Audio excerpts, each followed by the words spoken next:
Welcome to our Nature and Community Nugget. I'm Holly Giles, and this month we are talking about gardening. There's lots of great ways to start gardening at your own home, whether it's starting to grow just one thing or a big garden in your own backyard. I encourage you to start with just one thing if gardening hasn't been a part of your life before, because you can control it, you can grow it in a pot, and you will have something to look forward to, and the children can reap the rewards of focusing on that just one thing. Well, today what I want to share with you are some of my favorite books on gardening. And I think, there's tons of books out there, of course, and there's many of them that are wonderful. But the one that I love the most is called Square Foot Gardening, and it's by Mel Bartholomew. He does one square foot gardening, and then he does square foot gardening with kids. And this one is great for parents as well, because he has lots of demonstrations in here, lots of photographs and pictures. He incorporates art. He incorporates the science behind soil. He helps you to plot your own very small garden to very large garden, however you want to do that. And he helps you decide which are the best fruits and vegetables to start with in your gardening with children. And he makes it a lot of fun for kids. So this would be my all-time pick if you're just getting started, because you can take little bits of his knowledge and apply it to wherever you live and what you want to grow. Now, he's also come out with a second one called Growing Perfect Vegetables, and this one is a visual guide to gardening. So I don't know if you're like me, but I love to be able to see things in all aspects of my life. If I don't see it, I forget about it and I don't know what happens.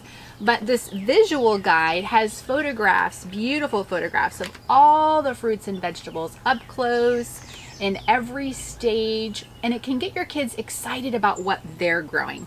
Now, zucchini is also another one I encourage you to grow, because it also has the process of cross-pollinating, which is a great science experiment to do right in your own backyard with the food that you eat.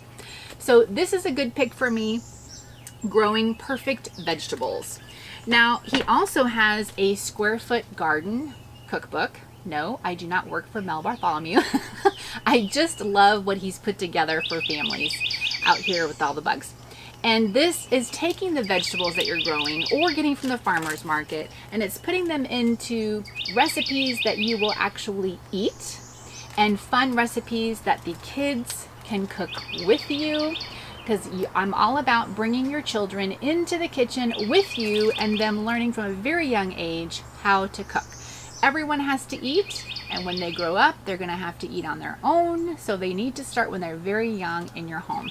So these are my three top picks. And then there's one called One Magic Square, which is a very similar concept to vegetable gardening. This one is an organic way to grow vegetables in the square method. This one has a lot of great information. It's not as kid-friendly as far as photographs, but it's a lot of great information. There's lots of bugs out here today for parents who are really wanting to get started into gardening from very early beginning stages to more advanced. There's a lot of great information in here for you. Again, this is One Magic Square, and it's by Lolo Hubin, and I will put that in the notes, the authors of these books. And as always, I encourage you to check your local library to see any kind of gardening books that they might have that you could check out with your children and enjoy before you make a purchase, because sometimes a book that I love doesn't mean that you're going to love it as well. So always visiting your local library is the best option. I hope you're doing great this month with your garden, and I'll see you next week.